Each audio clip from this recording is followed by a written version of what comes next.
കഴിഞ്ഞ സമ്മേളനത്തോടുകൂടി സിപിഎമ്മിന്റെ കണ്ണിലെ കരടായി മാറിയ കെ പത്മകുമാറിന്റെ തലയിൽ സ്വർണ്ണമോഷണം ചാരി നൈസായി രക്ഷപ്പെടാനാണ് സർക്കാർ ശ്രമിക്കുന്നത്.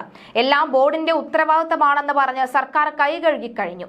കേസിൽ ആരെങ്കിലും പ്രതിയായാൽ അത് അന്നത്തെ പ്രസിഡന്റ് മാത്രമായിരിക്കും. കാരണം പത്മകുമാറിനെ കുരുക്കാൻ കുറെ നാളായി സിപിഎം ശ്രമിച്ചു വരികയാണ്. ശബരിമലയിൽ ഉണ്ടായിരുന്നത് സ്വർണമല്ല ചെമ്പാണ് എന്ന് അന്നത്തെ പ്രസിഡന്റ് പറയുന്നുമുണ്ട്. ഏതായാലും അയ്യപ്പ ഭക്തനായ വിജയ് മല്യ ചെമ്പ് നൽകി അയ്യപ്പനെ പറ്റിച്ചെന്ന് കരുതാൻ വയ്യ.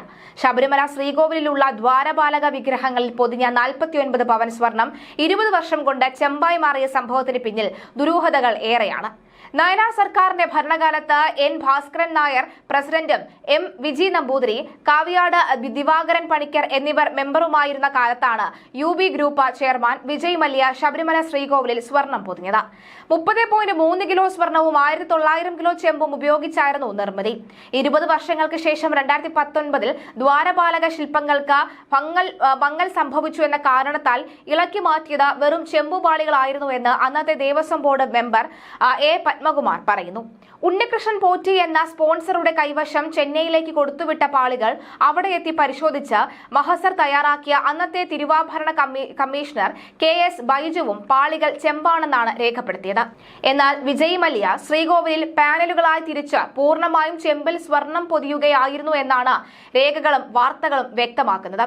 പിന്നീട് എങ്ങനെ സ്വർണം ചെമ്പായി എന്നതിലാണ് ദുരൂഹത. 2019 ദ്വാരപാലക ശില്പത്തിൽ നിന്നും 42.8 കിലോ തൂക്കം വരുന്ന 14 ചെമ്പ് പാളികളാണ് ഇളക്കി മാറ്റിയത് എന്ന് മഹസർ സാക്ഷ്യപ്പെടുത്തിയിരുന്നു. സ്വർണം പൂശിയ പാളികൾ എന്ന് പ്രത്യേകം പരാമർശിച്ചിട്ടില്ല എന്ന കാര്യം ശ്രദ്ധേയമാണ്. ഇലക്ട്രോ പ്ലേറ്റിംഗിലൂടെ സ്വർണം പൂശിയ പാളികൾ സന്നിധാനത്ത് തിരിച്ചെത്തിക്കുമ്പോൾ 4.41 കിലോ എങ്ങനെ കുറഞ്ഞു എന്നതിലും ഉത്തരമില്ല. 1998 നേർത്ത സ്വർണ്ണപ്പാളികളാണ് കട്ടിയുള്ള ചെമ്പിന് മീതെ പൊതിഞ്ഞത് എങ്കിൽ 2019 സ്വർണം പ്ലേറ്റ് ചെയ്യുകയായിരുന്നു. ആ സ്ഥിതിക്ക് ബാക്കി സ്വർണം എവിടെയാണ് എന്ന ചോദ്യം ഏറെ പ്രസക്തമാണ്. സ്വർണം ഇളക്കി മാറ്റിയ ശേഷം ചെമ്പ് തകിടു മാത്രമാണോ കൊടുത്തുവിട്ടത്? സ്വർണത്തിന്റെ അളവിലാണോ ചെമ്പിന്റെ അളവിലാണോ കുറവ് സംഭവിച്ചത് എന്നീ ചോദ്യങ്ങൾക്കും ഉത്തരം കിട്ടേണ്ടതുണ്ട്. സംഭവം അത്ര വലിയ വിഷയമല്ല എന്ന മട്ടിലാണ് CPM നേതാവും ദേവസ്വം ബോർഡ് മുൻ പ്രസിഡന്റുമായിരുന്ന എ പത്മകുമാറിന്റെ പ്രതികരണം.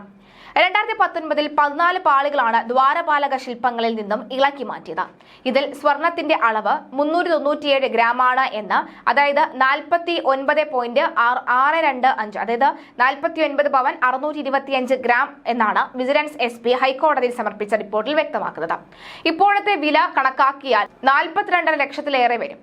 തെളിവുകൾ ഇതായിരിക്കെ 2019 കാലത്ത് ദേവസ്വം പ്രസിഡന്റായിരുന്ന എ പത്മകുമാർ ദ്വാരപാലക ശില്പങ്ങളിൽ നിന്നും ഇളക്കി മാറ്റിയത് വെറും ചെമ്പുപാളികൾ ആണ് എന്ന് പറയുന്നത് പച്ചക്കള്ളമാണ് എന്ന നിലപാടിലാണ് വിശ്വാസികൾ.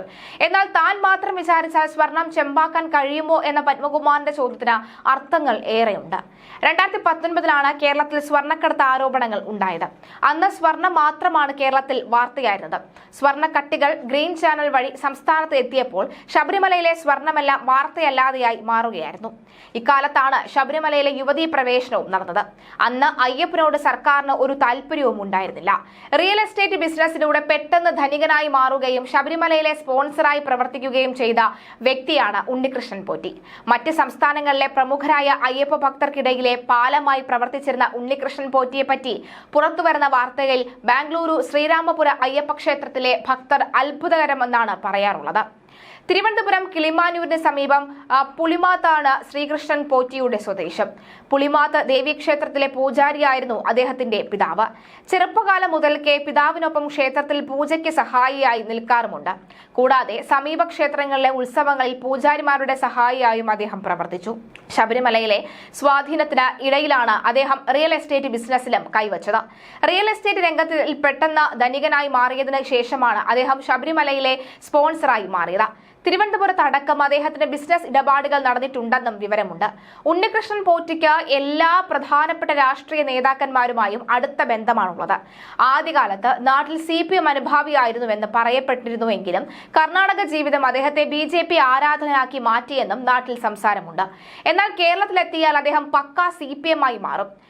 കാരണം 9.5 കൊല്ലമായി ഭരിക്കുന്നത് പിണറായി വിജയനാണല്ലോ.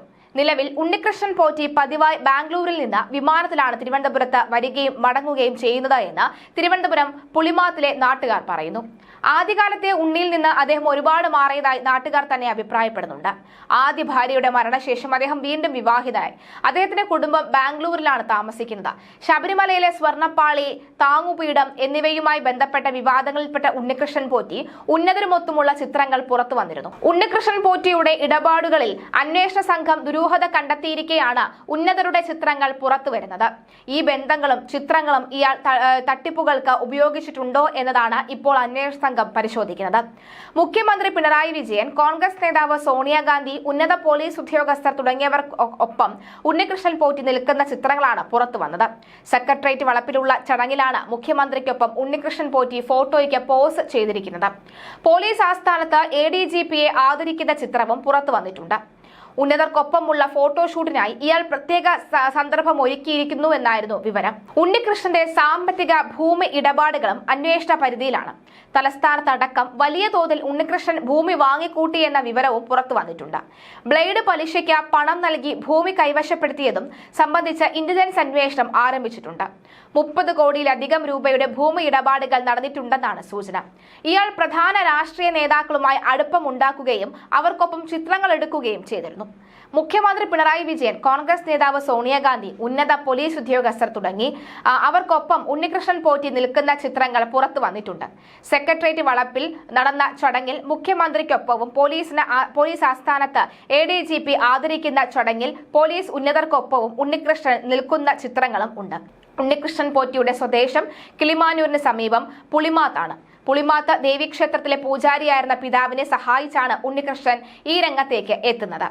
മാത്രമല്ല, ഹൈസ്കൂൾ വിദ്യാഭ്യാസത്തിന് ശേഷം ഉണ്ണികൃഷ്ണൻ ബാംഗ്ലൂരിലേക്ക് പോവുകയും ചെയ്തു. അവിടെ ശ്രീരാമപുരം അയ്യപ്പ ക്ഷേത്രത്തിലെ ഏറെ നാൾ പൂജാരിയായിരുന്നു. ഇതിനുശേഷമാണ് ശബരിമലയിലേക്ക് കീഴ്ശാന്തിയായി എത്തിയത്. ശബരിമലയിൽ എത്തിയതോടുകൂടി ഉണ്ണികൃഷ്ണന് ബാംഗ്ലൂരിലെ ഭക്തർക്കിടയിൽ വലിയ സ്വാധീനമുണ്ടായി.